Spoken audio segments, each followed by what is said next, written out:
Thank you.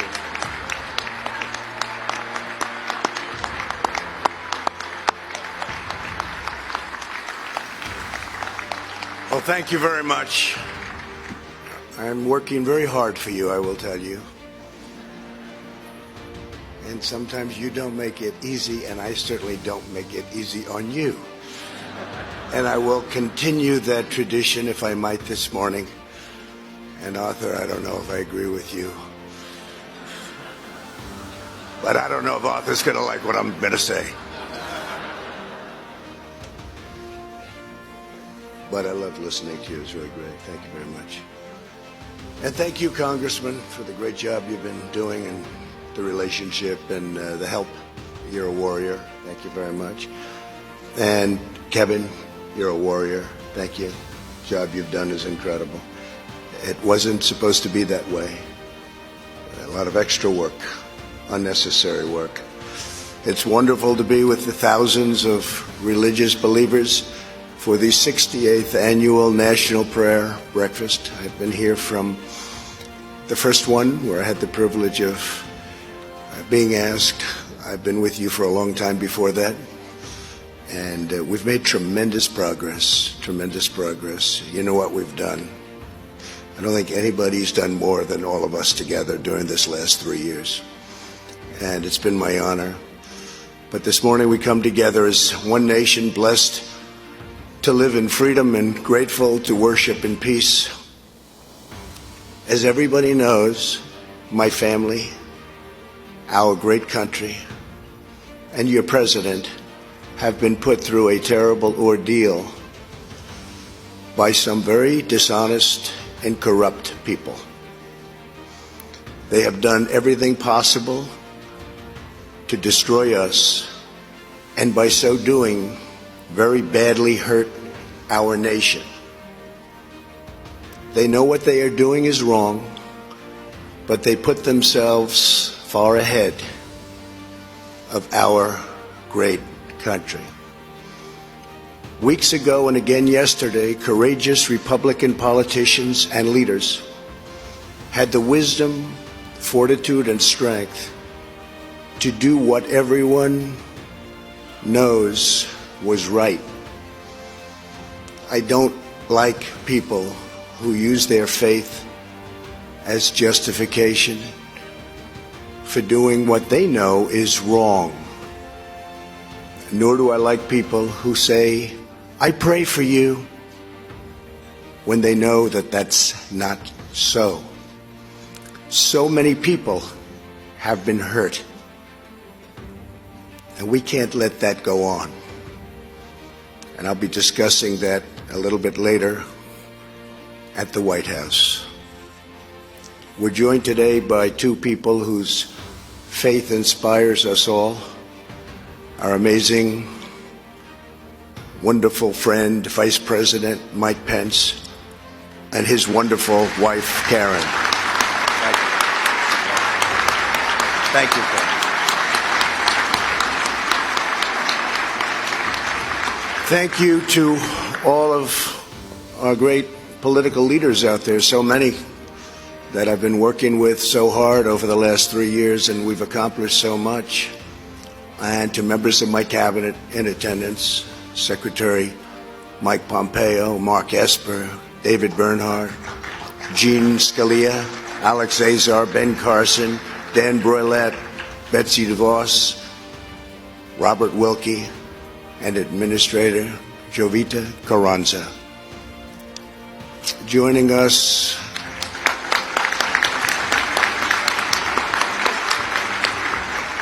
for this cherished tradition are a lot of friends in the audience.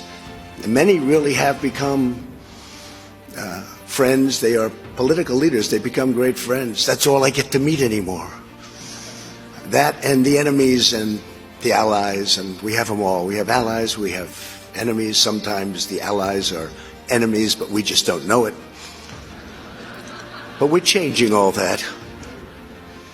But thank you all, and thank you all for being here. I also want to welcome foreign dignitaries from more than 140 countries. That's something. Something.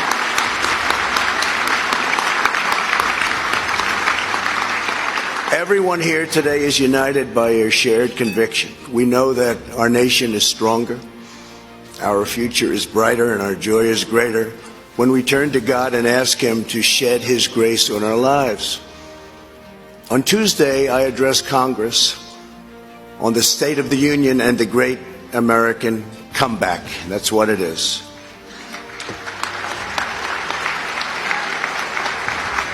Our country has never done better than it is doing right now. Our economy is the strongest it has ever been. And for those of you that are interested in stocks, it looks like the stock market will be way up again today. According to the latest Gallup poll that just came out a little while ago, a few minutes ago, American satisfaction is at the highest level ever recorded. Can you imagine? And that's from Gallup, no friend of mine. 90% of Americans say they are satisfied with their personal lives. How about that? Isn't that something? Just came out today. They must have known I was going to be here. In everything we do, we are creating a culture that protects freedom, and that includes religious freedom.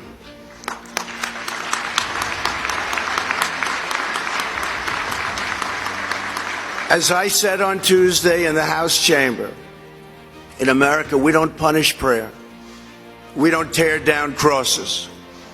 We don't ban symbols of faith. We don't muzzle preachers.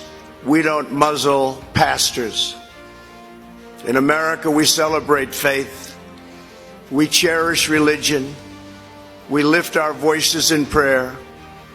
And we raise our sights to the glory of God.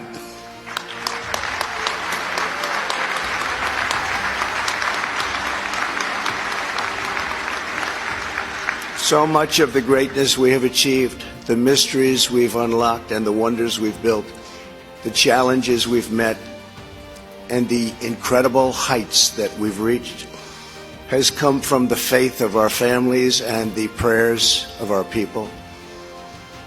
Before America declared independence, patriots in all 13 colonies came together in days of fasting and prayer. In the bitter cold of Valley Forge, Washington and his men had no food, no supplies, and very little chance of victory. Reminded me a little bit of 2016. We had very little chance of victory, except for the people in this room, and some others believed we were going to win. I believed we were going to win. But what they did was have an unwavering belief that God was with them. I believe that too. God is with the people in this room. Before a single skyscraper rose up in New York City, thousands of poor American families donated all they could to build the magnificent St. Patrick's Cathedral.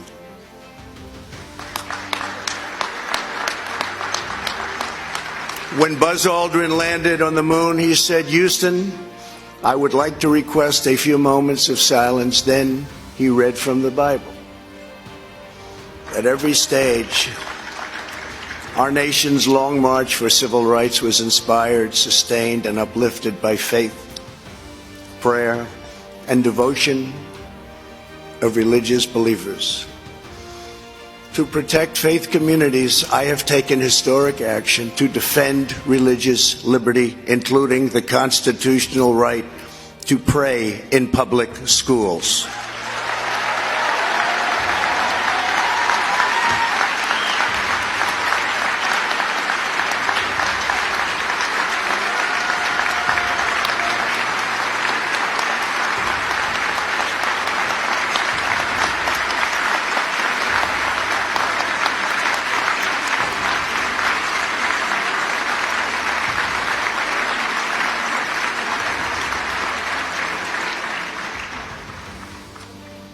We can also talk about the Johnson Amendment. We can talk about Mexico City policy. We've done a lot. But I also recently took executive action to stop taxpayer dollars from going to colleges and universities that spread the poison of anti-Semitism and bad things about Christianity.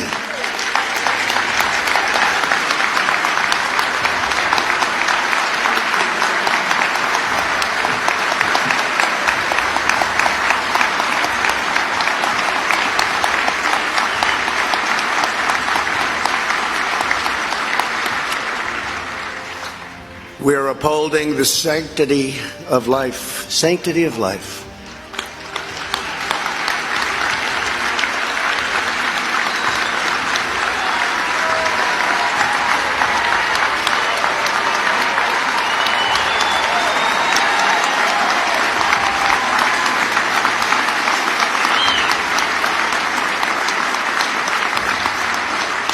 And we are doing that like nobody has ever done it before from this position.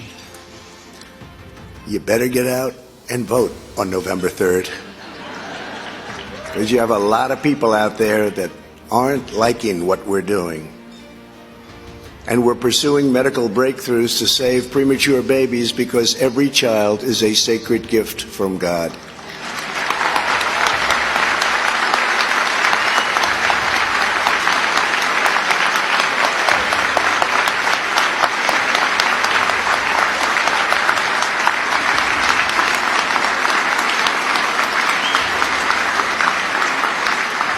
Together we are building the world's most prosperous and inclusive society. We are lifting up citizens of every race, color, religion, and creed. We are bringing hope to forgotten communities, and more Americans are working today. 160 million, a little bit short, just a little bit. 160 million, we've never been even close than ever before. Think of it, more Americans are working today, almost 160 million than ever before. Our unemployment numbers are the best in the history of our country. A more specific number, and numbers that you hear me say if you listen: African American, Asian American, Hispanic American, the best unemployment numbers in the history of our country. Women, best in 71 years. Sorry, we'll have you there soon. Soon it will be historic. Have to apologize to the women. It's only 71 years. But the best unemployment numbers. We're doing things that nobody thought possible. We're setting records that nobody thought achievable. And to give former prisoners a second chance at life, which so many people in this room have worked on for so long. We passed criminal justice reform into law, and I signed it 9 months ago.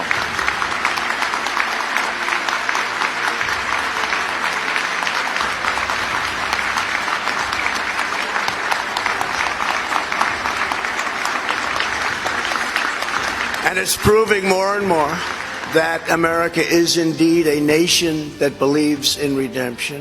What's happened with prisoners is a miracle. Prisoners would come out, nobody would give them a job. And oftentimes, most of the time, almost all of the time, they'd go back into prison. They'd get caught doing something bad.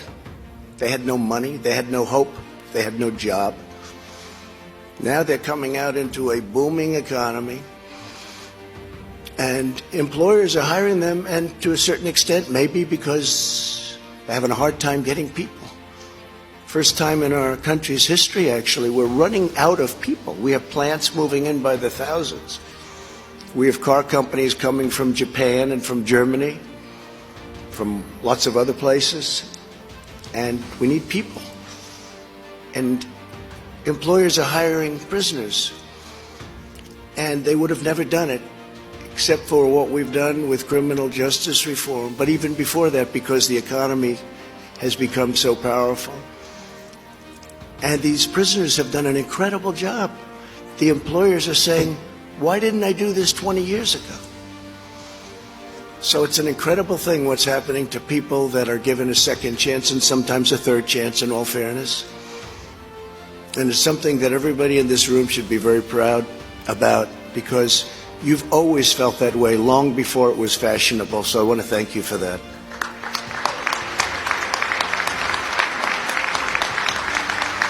As we revive our economy, we are also renewing our national spirit. Today we proudly proclaim that faith is alive and well and thriving in America, and we're going to keep it that way. Nobody will have it changed. It won't happen as long as I'm here. It will never, ever happen.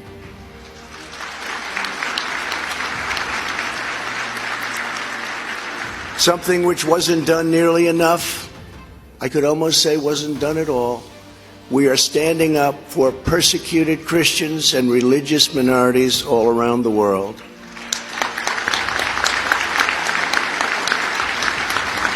Like nobody has ever done. Last year at the United Nations, I was honored to be the first president to host a meeting of religious freedom. It was based all on religious freedom. That was the first meeting of its kind ever held at the United Nations. There I called upon all nations to combat the terrible injustice of religious persecution. And people listened.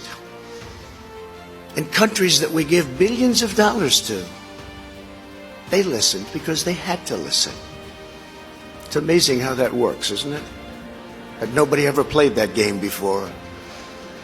Weeks ago, a 21-year-old woman who goes by the name of Mary was seized and imprisoned in Iran because she converted to Christianity and shared the gospel with others. In Venezuela, the dictator Maduro has arrested church leaders. At the State of the Union, I was honored to host the true and legitimate president of Venezuela, Juan Guaido. Good man. I told him that all Americans stand with the Venezuelan people in their righteous struggle for freedom. Yesterday, our administration launched the International Religious Freedom Alliance, the first ever alliance devoted to promoting religious liberty. It was something, really something. More than 25 countries have already joined our campaign. I want to thank Secretary of State Mike Pompeo, along with Ambassador Sam Brownback, who are both here this morning, for leading this historic initiative. Thank you very much. Thank you, Mike. Thank you. All of us here today reaffirm these timeless truths. Faith keeps us free. Prayer makes us strong. And God alone is the author of life and the giver of grace.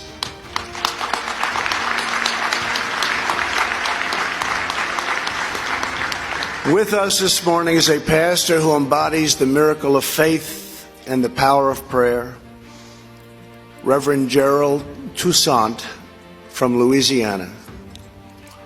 Reverend Toussaint is an Army veteran, a truck driver, and a pastor.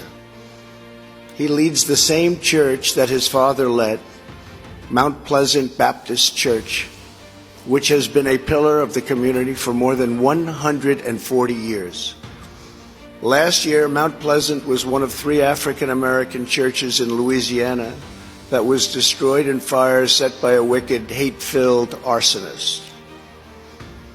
Yet in the wake of such shocking evil, America witnessed the unshakable unity, devotion, and spirit of Reverend Toussaint and his entire highly spirited, beautiful congregation. Families quickly came together in prayer. Soon people from all across Louisiana came to help any way they could. Americans in all 50 states and 20 different countries heard about it, and they donated more than $2 million to help rebuild Mount Pleasant and the other 2 churches that were there.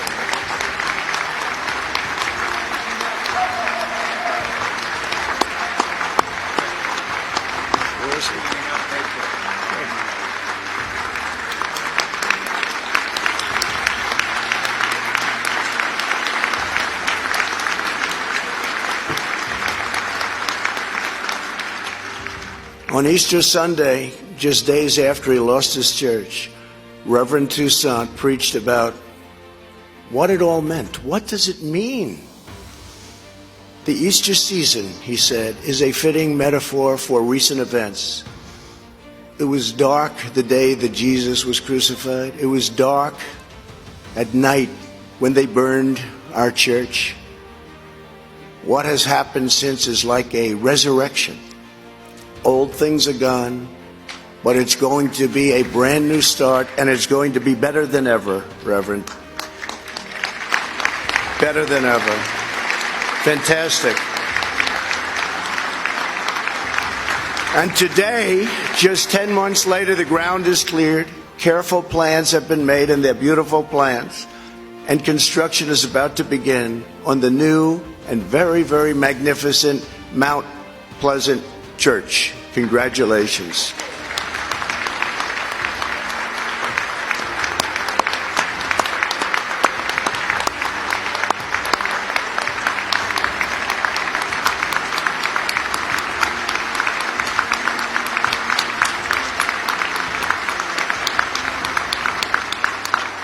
You know, the Reverend says that we're rebuilding because that's what Jesus does. He rebuilds.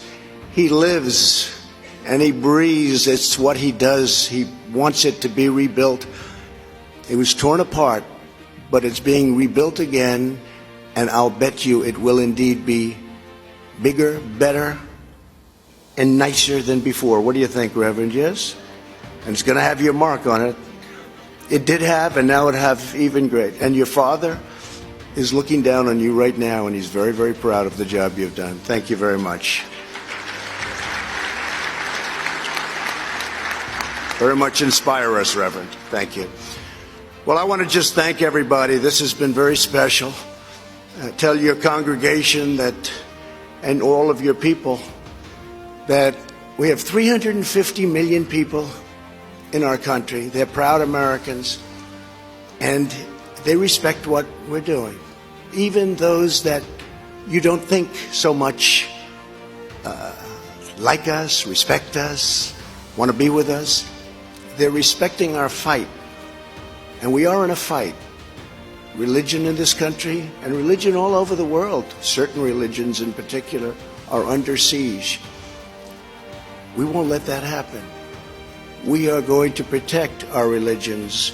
We are going to protect Christianity. We are going to protect our great ministers and pastors and rabbis and all of the people that we so cherish and that we so respect. America is eternally in the debt of our nation's African American churches all throughout this country. That's why it's so fitting, and so it's one of the reasons we chose this particular church in Louisiana. For generations, they bravely fought for justice and lifted up the conscience of our nation, and we're grateful beyond any measure. But I can say that going beyond that, we're grateful to the people in this room for the love they show to religion. Not one religion, but many religions. They're brave, they're brilliant, they're fighters, they like people, and sometimes they hate people. I'm sorry. I apologize. I'm trying to learn. It's not easy. It's not easy.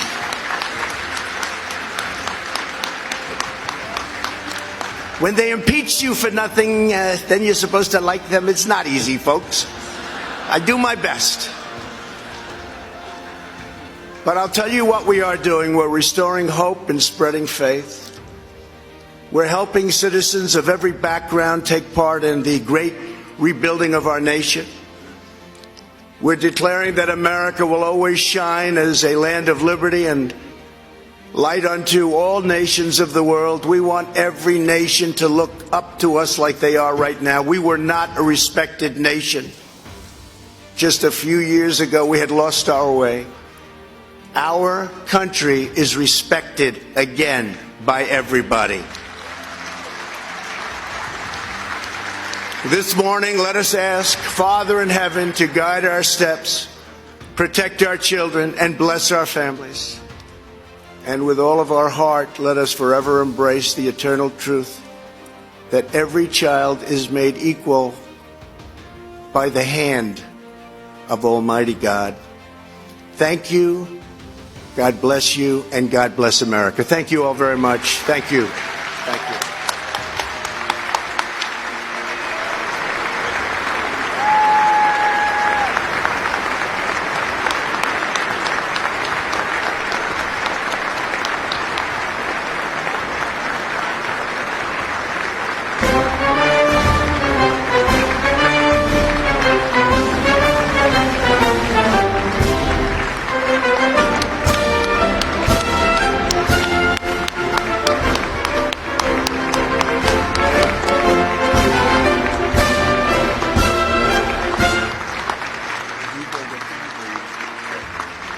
Ladies and gentlemen, the time has come for the President